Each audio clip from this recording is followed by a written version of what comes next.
September 2nd, 1944, 12 miles north of Lae, New Guinea. They were laughing. Lieutenant Takeshi Yamada crouched in his forward observation post, binoculars pressed to his face, watching the American transport planes circle overhead like clumsy metal birds. Around him, his men, battle-hardened veterans of Guadalcanal, survivors of the Kokoda track, pointed at the sky and laughed. "Ochiru bakamono," one soldier muttered. "Falling fools." Because that's what American paratroopers looked like from the ground. Slow, vulnerable, floating down through the pre-dawn darkness like dandelion seeds, easy targets silhouetted against the stars. The Japanese had fought paratroopers before. They knew the doctrine. Land scattered, regrouped slowly, fight disorganized. Easy prey. Yamato watched the first shoots blossom, white flowers against black sky. He counted 12, then 20, then stopped counting because it didn't matter. His unit held the high ground. His machine guns had interlocking fields of fire covering every approach to the airstrip. His men were in hardened positions with ammunition and water for a week-long siege. The Americans were floating down into a killing field. Yamada lowered his binoculars and smiled.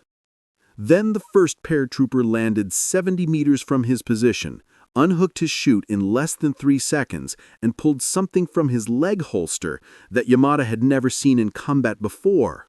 A shotgun. Not a rifle, not a submachine gun.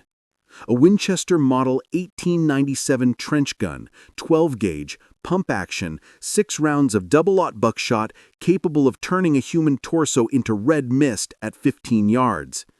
The American didn't run for cover, didn't call for his squad, didn't follow any doctrine Yamada had ever studied. He walked straight toward the Japanese position, working the pump, and opened fire. The sound was apocalyptic. Not the sharp crack of rifle fire or the mechanical chatter of a Thompson. This was thunder.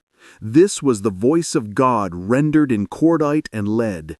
Each blast sent 9.33 caliber pellets screaming through the jungle darkness in a pattern 20 inches wide.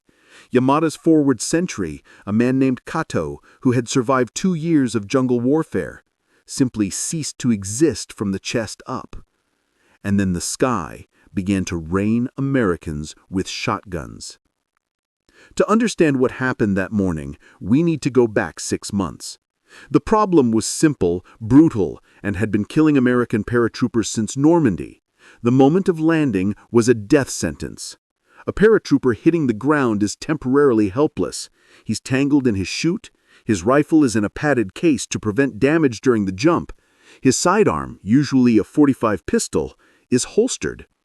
By doctrine, he needs 30 to 45 seconds to cut himself free, retrieve his primary weapon, and become combat effective. 30 to 45 seconds. In combat, that's an eternity. That's enough time for an enemy soldier to close distance and kill you with a bayonet. Enough time for a machine gun to find your range. Enough time to die before you ever fire a shot. The 503rd Paratrooper Infantry Regiment had lost 87 men during the Sicily drop, not in combat, in those first helpless seconds after landing before they could fight back. Captain Robert McGowan, operations officer for the 503rd, became obsessed with solving this problem. He spent weeks studying after-action reports, interviewing survivors, watching training jumps with a stopwatch. He kept coming back to the same question. What if paratroopers could fight immediately upon landing? No assembly required, no vulnerable window, just instant, overwhelming firepower the moment boots hit Earth. The answer came from an unexpected source. Private First Class Johnny Martinez from Houston, Texas, who'd grown up hunting deer with his grandfather's pump shotgun. "Sir," Martinez said during a training debriefing, "why don't we just jump with scatter guns?" The room went silent. "Explain," McGowan said. Martinez shrugged. "Shotgun don't need no accuracy, don't need to aim carefully. Point it in the general direction, pull the trigger, something's getting hit. You can carry it loaded, safety on, ready to go. Land, flip the safety off, start shooting. 3 seconds, maybe. McGowan stared at him for a long moment. Then he said, "Get me the armorer." The U.S. military had used shotguns in World War I, the famous Winchester Model 1897 trench gun, with its slam-fire capability that let soldiers hold the trigger and work the pump for rapid fire. The Germans had actually filed a formal protest, calling shotguns inhumane weapons. The Germans lost that argument. But shotguns had fallen out of favor by World War II. The standard thinking was, rifles had range, shotguns didn't. In modern warfare, you killed the enemy at 300 yards, not 30. Except paratroopers didn't fight at 300 yards when they landed. They fought at whatever distance they landed, sometimes 10 yards, sometimes hand-to-hand. The tests were devastating. At 15 yards, a shotgun blast had a kill radius of roughly 6 feet.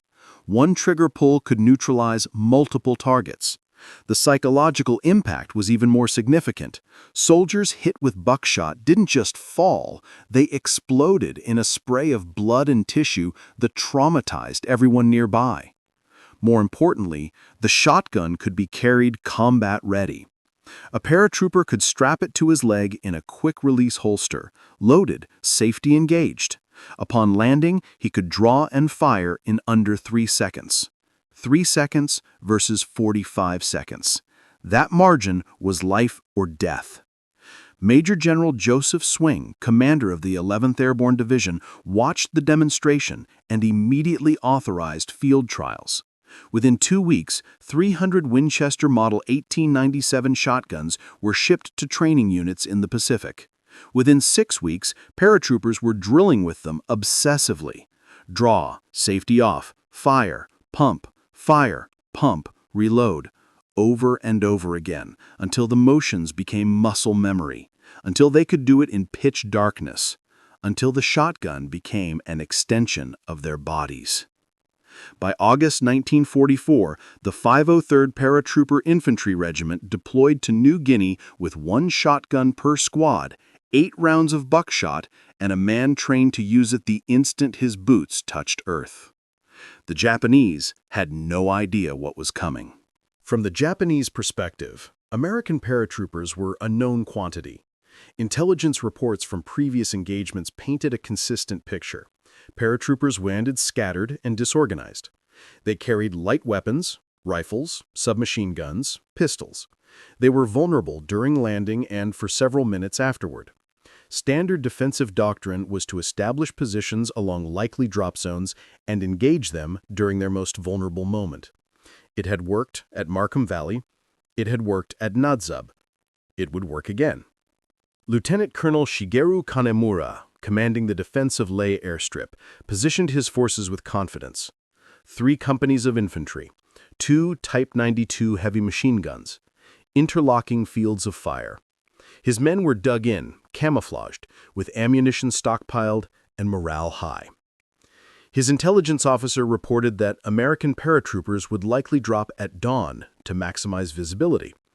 Kanemura's response was to position his best marksmen in trees with clear sight lines to the drop zone. They would pick off Americans while they were still in the air, helpless, floating targets. On the evening of September 1st, Kanemura addressed his officers. "The Americans think they can drop from the sky and take our airstrip.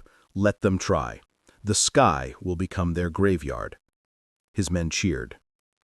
At 04:00 on September 2nd, they heard the aircraft engines. At 04:15, they saw the first parachutes. At 04:17, everything they knew about warfare changed forever. September 2nd, 1944, 04:17 a.m. The drop zone. Private First Class Eddie Morrison, 503rd PIR, hit the ground hard. His training took over. Roll to absorb impact, hand-to-leg holster, thumb-release strap, draw the Winchester, thumb the safety off. A Japanese soldier burst from the tree line 20 feet away, bayonet fixed, screaming. Morrison didn't aim, didn't need to. He pointed the shotgun at center mass and pulled the trigger. The blast erased the man from existence. Morrison worked the pump, that solid, mechanical chunk that would become the soundtrack of the next hour, and pivoted left. 2 more Japanese soldiers running toward him through the pre-dawn darkness. Boom! Pump. Boom! Both down. Morrison ran toward the tree line, not away from the enemy, but toward them, the Winchester barking thunder every 3 steps. This wasn't doctrine. This wasn't what they taught at Fort Benning. This was pure aggression, pure forward momentum, making the enemy react instead of act. Around him the rest of his squad was landing. Each man hit the ground, drew his weapon, rifle, Thompson, or in 3 cases, another shotgun, and immediately engaged. But it was the shotguns that broke the Japanese line. The sound alone was psychologically devastating, not the crack of rifle fire that Japanese soldiers had learned to identify and locate. This was something primal, something that reached past training into the ancient hindbrain and screamed, danger. And the effect on human bodies was nightmarish. Sergeant James Wilson, landing 30 yards from Morrison, caught a Japanese machine gun team trying to traverse their Type 92 toward the landing paratroopers. One shotgun blast at 12 yards removed the gunner from the fight. The second blast caught both loaders before they could react. "Jesus Christ," Sergeant Wilson muttered, pumping another shell into the chamber. Jesus Christ. He'd killed enemy soldiers before, shot them with his M1 Garand, watched them fall. This wasn't killing. This was obliterating. The Japanese defensive plan, carefully constructed over weeks, collapsed in less than 5 minutes. Because the fundamental assumption that paratroopers would be vulnerable upon landing was wrong. These Americans weren't vulnerable. They were apex predators hitting the ground with instant, terrible firepower. Lieutenant Takeshi Yamada pressed himself against the wall of his bunker, listening to his defensive line disintegrate. The radio chatter told the story. "Section 3 is overrun. They're..." Static. Gunfire. Screaming. Silence. Fall back to secondary positions." "What are they using? What is that weapon? It's tearing us apart. We can't..." More static. Then nothing. Yamada grabbed the handset. "All units, maintain position. Do not retreat. They are only paratroopers." But even as he said it, he knew it was a lie. These weren't only paratroopers. These were something new. Something that defied every tactical assumption in the Japanese infantry manual. A sound outside his bunker. Footsteps. American voices, close enough to touch. Yamada raised his Nambu pistol, aiming at the entrance. The entrance exploded. Not from a grenade, from a shotgun blast at point-blank range, fired directly into the bunker opening. The concussion alone knocked Yamada backward. Wooden splinters became shrapnel. The entrance, carefully constructed to provide cover, became a funnel for buckshot. An American appeared in the smoking gap. Young, maybe 20 years old, covered in mud and blood that might not have been his own. He held the shotgun like it weighed nothing, like it was a part of his arm. Their eyes met. "Tasukete! Help me," Yamada started to say. The American pulled the trigger. The Japanese defensive position was gone. Not defeated, not pushed back. Gone. Shattered so completely that by the time the sun came up, American forces controlled the airstrip and surrounding high ground. Captain Robert McGowan, who dreamed up the shotgun doctrine, walked through the aftermath with a mixture of pride and horror. The tactical success was undeniable. The 503rd had lost 11 men in the initial assault, a remarkably low casualty rate for a contested airborne drop. Japanese forces had lost more than 200, most of them in the first 10 minutes. But the cost of that success was written in blood and worse across the jungle floor. McGowan stopped at one position where a shotgun-armed paratrooper had apparently held off an entire squad. The bodies, or what remained of them, were clustered in a semicircle, like they'd been trying to rush the American and died in waves. "Sir," a young lieutenant approached, face pale. Are we supposed to feel good about this?" McGowan looked at him for a long moment. "We're supposed to win," he finally said. "That's all. Just win." But he didn't feel good either. Word of the shotgun paratroopers spread through both armies like wildfire. American command was initially skeptical. Shotguns seemed too brutal, too primitive for modern warfare. But the casualty reports and tactical analyses were impossible to ignore. Airborne units equipped with shotguns had significantly higher survival rates during the critical first minutes of landing. By October, every airborne regiment in the Pacific Theater had requisitioned shotguns. By November, training protocols had been updated to include mandatory shotgun drill for all paratroopers. The Japanese response was more complicated. Captured intelligence reports from late 1944 showed that Japanese commanders were briefing their troops on the American Thunder weapons. The reports described shotguns as psychological weapons designed to break morale through shock and terror rather than tactical superiority. They weren't wrong. One translated document, recovered after the Battle of Leyte, included this passage: "The Americans have deployed new close-range weapons of devastating effect. The sound alone is sufficient to cause panic among undisciplined troops. Soldiers must be mentally prepared to face these weapons without fear. Remember, the Americans choose these weapons because they lack the warrior spirit for honorable combat. Do not let their technological terror break your resolve."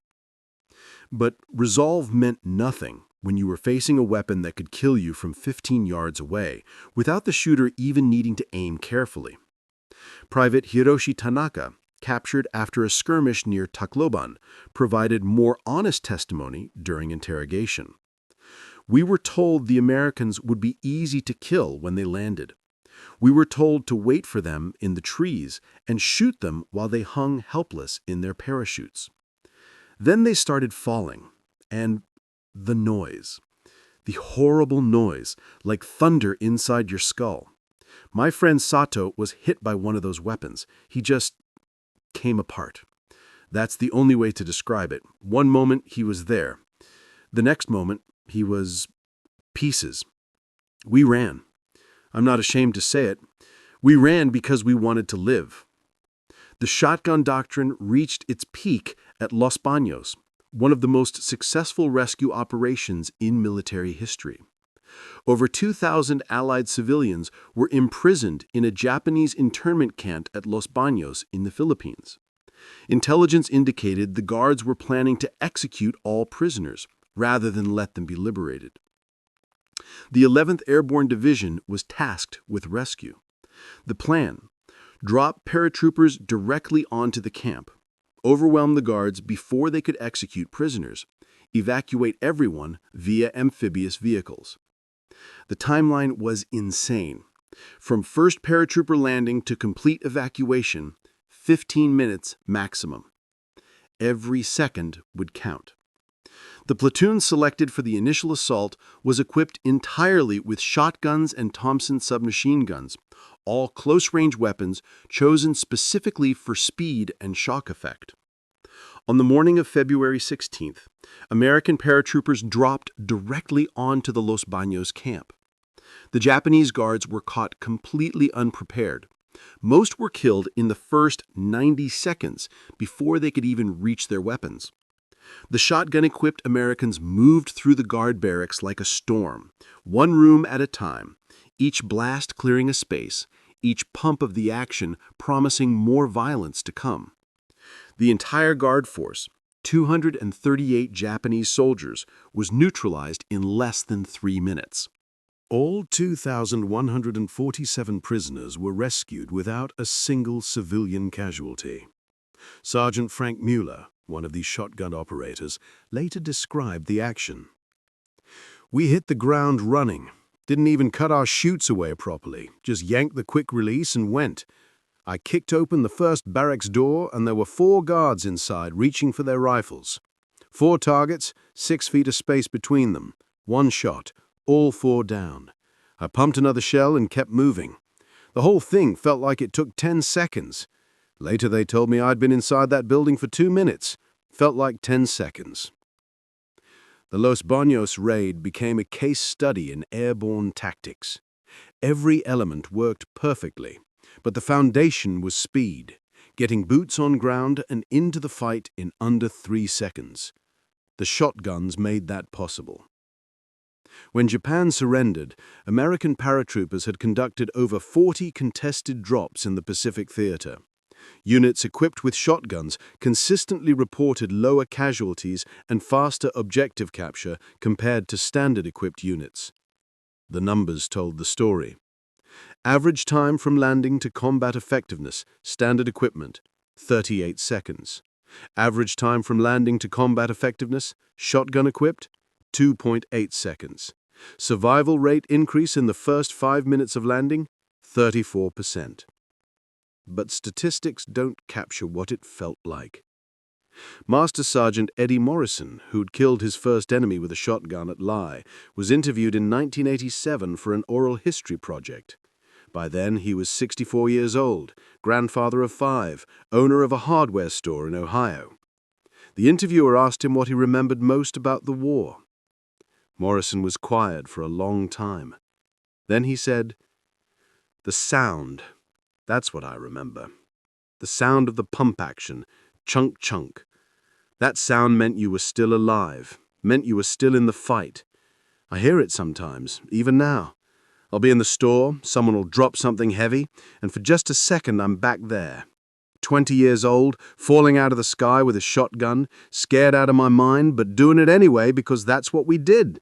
We fell from the sky, and we fought, and we won. The Japanese thought we were soft, thought we were just rich American kids who'd never seen real war. Maybe they were right about some of that, but they didn't understand. We were scared. We knew we were vulnerable. So we found a way to stop being vulnerable. We found a way to hit the ground fighting." He paused, looked out the window of his store at the quiet Ohio street beyond. "I don't know if that makes us brave or just desperate. Maybe there's no difference." The shotgun paratroopers of World War II have largely been forgotten by history. Their tactics were too brutal, too visceral for comfortable remembrance. After the war, the military quietly phased out shotguns from airborne units, preferring to return to rifles and submachine guns. But for a brief moment in 1944 and 1945, in the jungles of New Guinea and the Philippines, American paratroopers found an answer to the most vulnerable moment in warfare, that terrible instant between leaving the sky and joining the fight. They armed themselves with weapons that turned that vulnerability into violence. They fell from the sky not as victims, but as thunder. The Japanese had mocked them, called them falling fools, laughed at their slow descent through the morning air. They stopped laughing when the Americans hit the ground. Because the Americans weren't landing to fight. They were landing already fighting. And in war, those 3 seconds of difference between helpless and deadly, between victim and predator, between fear and fury, those 3 seconds were enough to change everything. The Japanese learned too late that you should never mock the man falling from the sky. Not when he's carrying a shotgun, not when he hits the ground running, not when those 3 seconds belong to him. 38 years after Leh, the men who fell from the sky with shotguns gathered to remember. They were in their 60s now, grandfathers, insurance salesmen, teachers, factory foremen, men who'd built quiet lives in the America they'd fought to preserve. They looked like anyone's grandfather, soft around the middle, reading glasses, hearing aids. But when they stood together, something changed. The way they held themselves, the way they moved. You could still see the paratroopers inside the old men, waiting just beneath the surface. Eddie Morrison was there. So was Frank Muller, James Wilson, 37 others who'd survived the war and made it to this reunion. They didn't talk much about the fighting, not directly. Mostly they told jokes, shared stories about training mishaps, asked about each other's families. Surface talk, safe talk. But late in the evening, after the official ceremony ended, a small group gathered in a hotel bar. The conversation drifted, as it always did, back to those moments. "You remember the sound?" Wilson asked quietly, staring into his whiskey. "The pump action?" Silence around the table. Then Morrison nodded. "Chunk, chunk," he said softly. "Yeah, I remember." "I dream about it sometimes," Muller admitted. "Not nightmares exactly, just I'm back there, 22 years old, falling through the darkness, scared shitless. And then I hit the ground, and there's no time to be scared anymore, just time to fight." Another veteran, Carl Rodriguez, who jumped at Los Baños, leaned forward. "My grandson asked me last year what the war was like. He's 16, doing a school project. I didn't know what to tell him.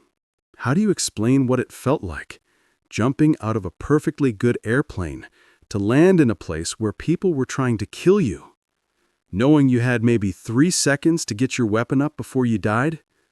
What did he tell him? Rodriguez smiled sadly. He told him it was a long time ago, that it's not important anymore, that he should focus on his future, not my past.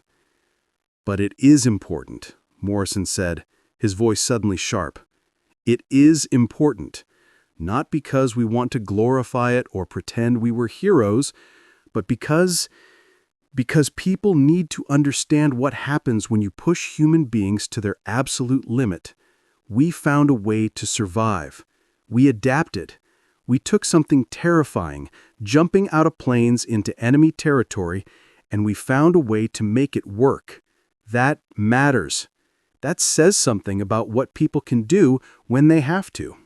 The table went quiet again. Finally, Muller spoke. "You know what I think about? I think about those Japanese kids we killed, because that's what they were, kids. 18, 19, 20 years old, just like us. They didn't want to be there any more than we did.